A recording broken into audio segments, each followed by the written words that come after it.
This is Solve It for Kids.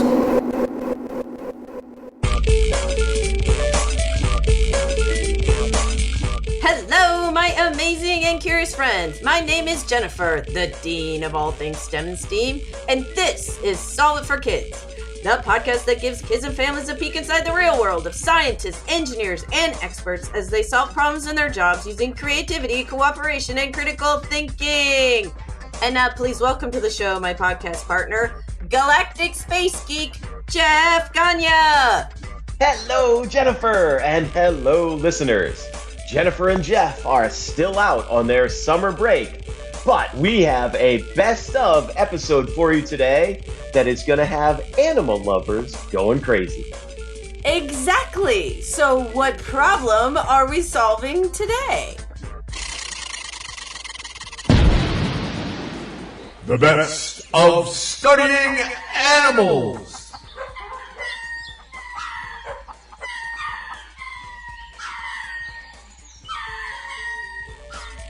The best of studying animals. Ooh, this is going to be intriguing. Yes.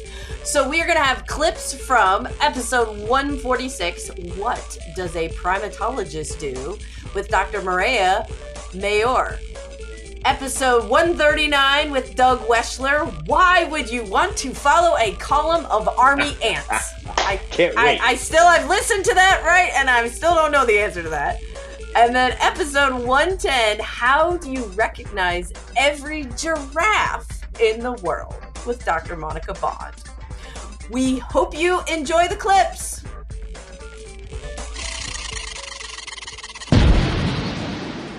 What does a primatologist do?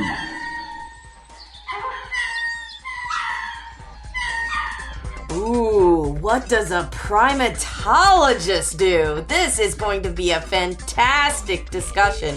Who is our guest today, Jeff? Our guest today is the terrific Dr. Mireya Mayor. She is the Director of Exploration and Science Communication for Florida International University. She is also a National Geographic explorer. Welcome to the show, Dr. Mireya. Hi, I'm so happy to be here. We are excited to have you, and we have so much to talk about. I mean, you discovered a whole new species, which is so awesome. Yeah. But I like to start from the beginning. Were you always a kid who liked to be outdoors, and did you always like primates? So I'm kind of a weird one. Okay. Good start. I loved being outdoors. I was awesome. Pretty much a street kid from the time that I could pretty much, get out there on my own. But I grew up in a big city. I grew up in Miami, Florida, an area called Little Havana, where there were a lot of Cuban immigrants. And my mom, who is herself a Cuban immigrant, was super overprotective. So I remember asking her if I could join the Girl Scouts. And she said, no way, that's far too dangerous. Right? Girl Scouts? Okay. Can you believe it? So talk about being sheltered that way. So I didn't grow up, camping and hiking and doing all the things that I probably would have really loved to do. But funny enough, kind of like my friend, Dr. Jane Goodall, which a lot of your listeners probably have heard of. That's a pretty prestigious friend there, right? Yes. Yeah, she is. Wow. I like to keep her name in my back pocket. But no, what I love is that she also spent a lot of time up in a tree in her backyard. And that was me as a kid. I had a mango tree, and I'd sit up there and I'd watch the birds and I'd catch lizards and always release them. But I really just loved being out in nature. That's awesome. Okay, so as you were growing up, did you also gravitate towards science classes in, say, middle school and high school? Or was it more just a personal interest and not so much school?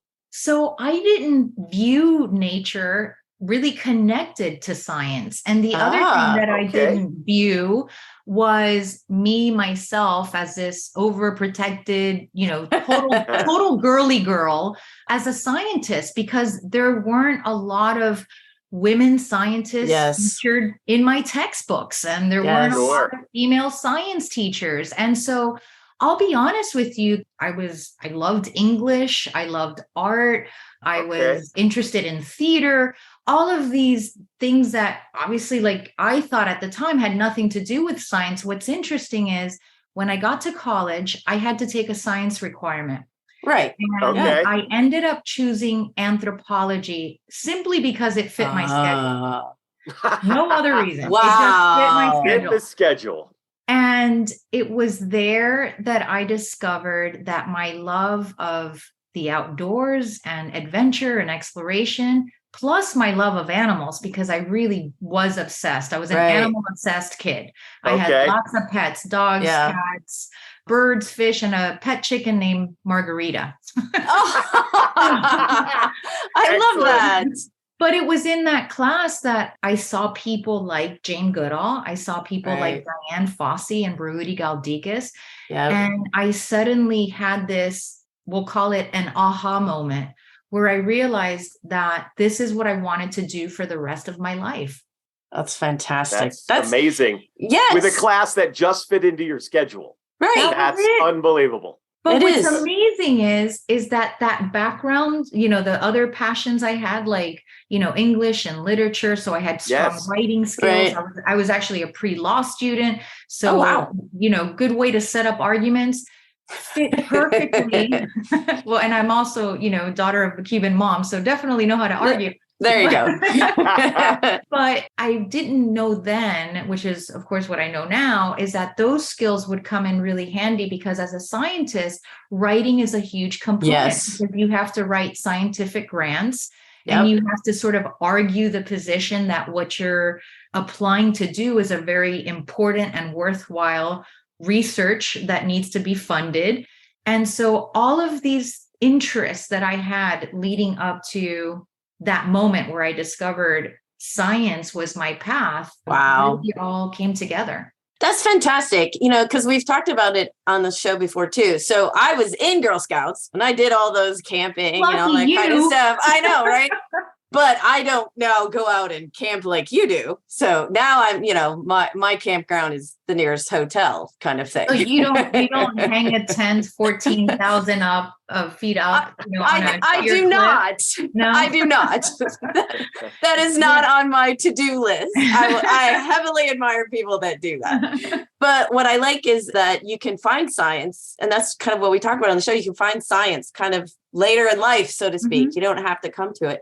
But now I want to know how you transitioned from that into primates. How did you, is that your main focus, or you just kind of stumbled into it? So my transition is kind of even bigger than that, because while I was in college, I was also an NFL cheerleader for the Miami Dolphins. How cool. And so talk about really making a leap into the sciences, because you bring up a really good point.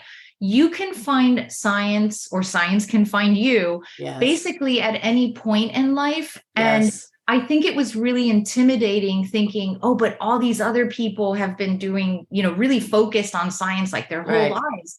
And I always tell, especially young girls who think, oh, but I'm a dancer or I'm an artist, or, you know, don't ever put yourself in a box. So you don't have to be pigeonholed. You can have all these interests and talents and all of these other things, and you can still be a scientist. Why would you want to follow a colony of army ants? Why would you want to follow a colony of army ants? I have no idea. Well, I don't either, but we have an amazing guest today who's going to tell us all about it and who has actually done that. Please welcome to the show, Doug Wechsler. He is a biologist and a children's author. Cool. Welcome to the show, Doug. Thank you, Jen. Thank you, Jed. It's great to be here. We are excited to have you. So, army ants. I mean, wow. I guess my first question is how did you get into studying army ants? That seems really cool. Well, it started a long time ago. When I was in college, my professor had been studying army ants, and especially the birds that follow army ants He had been studying those for decades. And he took 5 of us down to Panama, and we helped him finish off his 10-year study of the birds that follow army ants on this island in Panama. Wow. And that's where I got my start a long time ago. I'm not sure, but I was down in Panama a couple of years ago with my beautiful wife, and we're in the rainforest, and we're up above in the canopy, and we looked down and we saw something I'd never seen before, but we saw this column of ants carrying all sorts of things, and from where we were, they looked gigantic, and the things they were carrying looked gigantic. Do you think those were army ants? No, those were leafcutter ants. And okay. The leafcutter ants are, it's almost like they're not, they're neighbors of the army ants. And it's interesting because the army ants kill all sorts of other ants, but the army ants and the leafcutter ants have sort of a truce. And when they get together, sometimes they'll skirmish a little bit.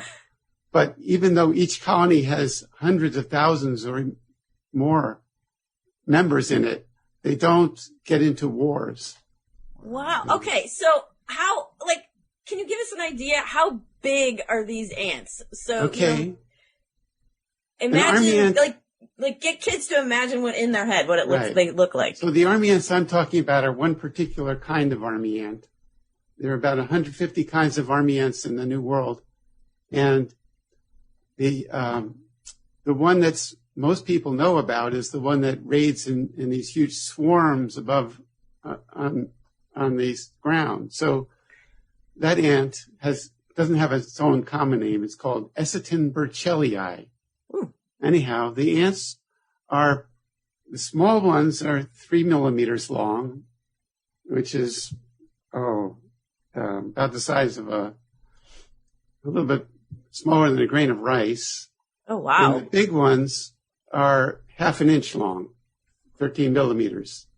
And the queen is about an inch or so long. And so you're saying hundreds of thousands of these kind of marched along or swarmed together or whatever? A typical colony is about 300,000 to 700,000 ants. Oh my gosh. And they don't build a nest. They have a cluster. They form a cluster inside a hollow log or some other shelter. So it's just a big ball of ants. It's not round, it's shape-shifting. But the whole colony is inside this cluster of ants called a bivouac. And so the bivouac is their home. And they move every night for 2 weeks. And then for 3 weeks, they go into a hollow tree and stay there. But every day they go out and raid and feed. So these raids, if you're at the front of a raid, imagine you take a school bus, an invisible school bus into the forest, and you draw a line around the edge of the school bus.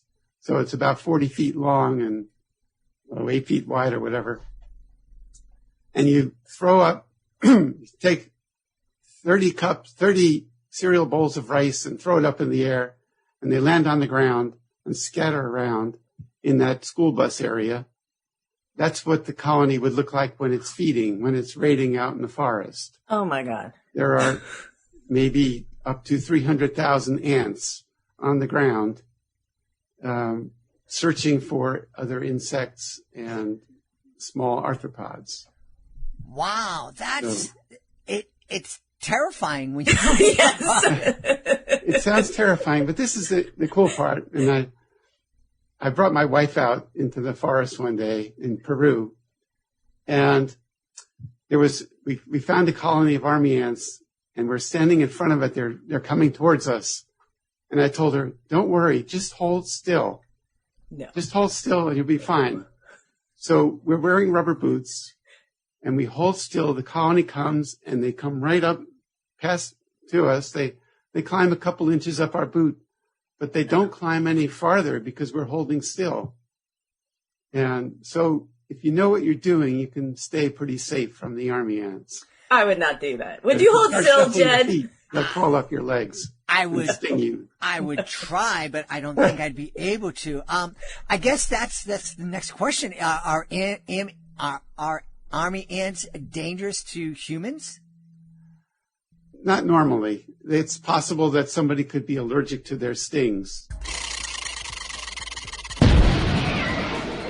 How can you recognize every giraffe in the world? How do you recognize every giraffe in the world? Oh, I want to know the answer to this. Who is our guest today, Jeff? So if you want to know the answer to a question as big as that, you can imagine our guest is somebody that's been doing a lot of work. Listen to this. Dr. Monica Bond is a wildlife biologist and biodiversity activist, and she works as principal scientist for the Wild Nature Institute, as well as being a research associate for the University of Zurich.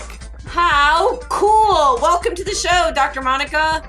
Well, thank you very much. And hello, Jennifer. Hello, Jeff. And hello to everybody out there listening. I am so excited. And I know we say that all the time, but I love giraffes. We're going to talk all about giraffes. So I'd like to start kind of at the beginning. Like, have giraffes always been your favorite animal since you were a kid?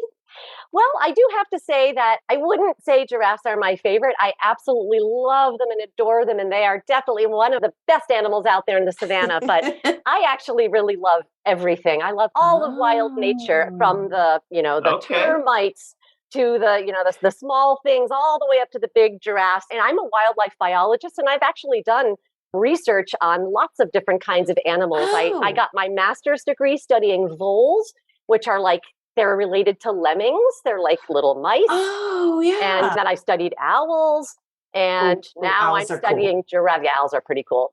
And now, I graduated on to kind of bigger things with the giraffe. So, yeah, I studied from the small to the big. And, every critter has its place in the ecosystem. Yes. And they're all important, and they're all really super cool. But I do have to say, when I tell people I studied giraffes, it gets people pretty excited in a way that when I said I studied voles, it didn't really. I know, it was like voles. I got to remember what those are. I can't wait to go to the zoo to see all the voles. Voles are so important in the ecosystem. Yes. They aerate the soil and they're food for lots of things and everything. But giraffes also play a key role in their ecosystem. So yeah, everything's important. But I did the first time I went to Africa in 2005. I really did love the giraffes. I was mesmerized by them. And so I feel really lucky that I was able to, for the last 10 years, I've been studying giraffes in Tanzania and East Africa. Wow. And I just feel like I'm living the dream every day when I'm out there and seeing them. And they're really quite magnificent. They are. That's wonderful. Yeah. So I want to go back to one of the things you said about when you were studying. You got your degree in wildlife biology. Mm-hmm. That's wildlife. Like you said, everything down to the little bitty, all the way up to the ginormous. How do you end a degree? How can you finish a degree in wildlife biology by studying so many things? Yeah, that's a really good question. So really, it's not necessarily about the animal in particular. It's about the tool. So when I go, I got my master's degree and I got a PhD, and what I learned there were the tools on how to study wildlife from the small to the big.